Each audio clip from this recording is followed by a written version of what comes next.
Generally, you can have a low dose of ketamine brought on board, regardless of whether it's intramuscular, intranasal, oral, IV. If you have a little bit, it can feel, like it is relaxing. It tends to melt away some of our natural defenses.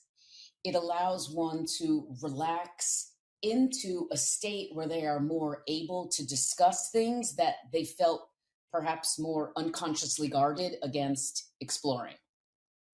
So that's how it can be helpful in what we refer to as a psycholytic, which means able to discuss. I should know like the actual Greek translation for that. That would make me sound very smart.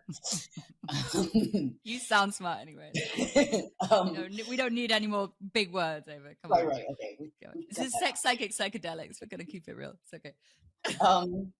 So the psycholytic dosing allows for a clinician and a client to sit in a room together and have a conversation and really go deep. And clients are more available really to look at their stuff and process it. Then there's like a middle ground, and then there's fully psychedelic.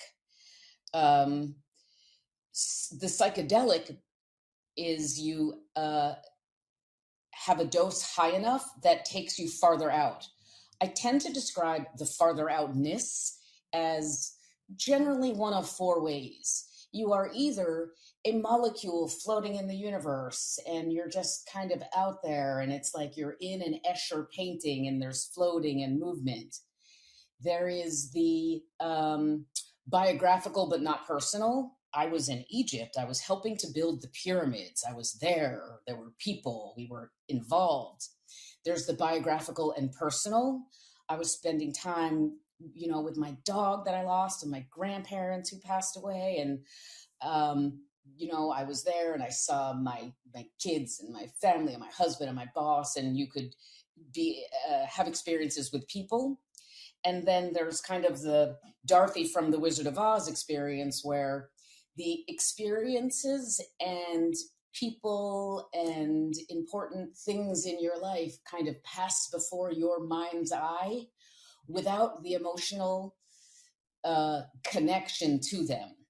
So to be more specific, you could see perhaps an image of you getting abused as a child, or if you had the misfortune of some terrible traumas, you can see them without the fear and sort of that immediacy of the panic of being in it again. So it becomes a little easier to explore, and it does help create space to see that from a different perspective, as well as to zoom out and see it within the context of not only your life, but socioculturally.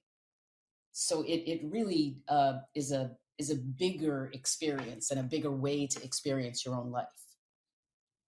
So interesting. And actually, you're reminding me of some EMDR work I did, some trauma work with a client who decided to take ketamine lozenges before our session. He'd take, I think, a half or a whole lozenge before we would do our trauma work. So we would have prepared before and been like, we're going to go in on that moment in childhood when that terrible thing happened. And he'd take the lozenge half an hour before, and then we would do the EMDR, which is, moving around the trauma and as you know, right, repairing the negative beliefs about self that got attached to that. And I'd done plenty of EMDR work with him already by the time he took the lozenge, and we decided to do it that way. And I did notice a significant difference in the sense that, just as you said, it sort of brought down the charge on the whole thing. It felt like we were able to navigate more swiftly and smoothly around these very, very difficult places and experiences. And there was a sort of more spaciousness as well, sort of psychologically. So it's very cool. Thanks for saying that word, spacious. That comes up a lot with clients. They do recognize the space between their accustomed reactivity and the feeling, and without reacting, they kind of notice what they would have done and that they're not doing it and that they're sitting there in that space.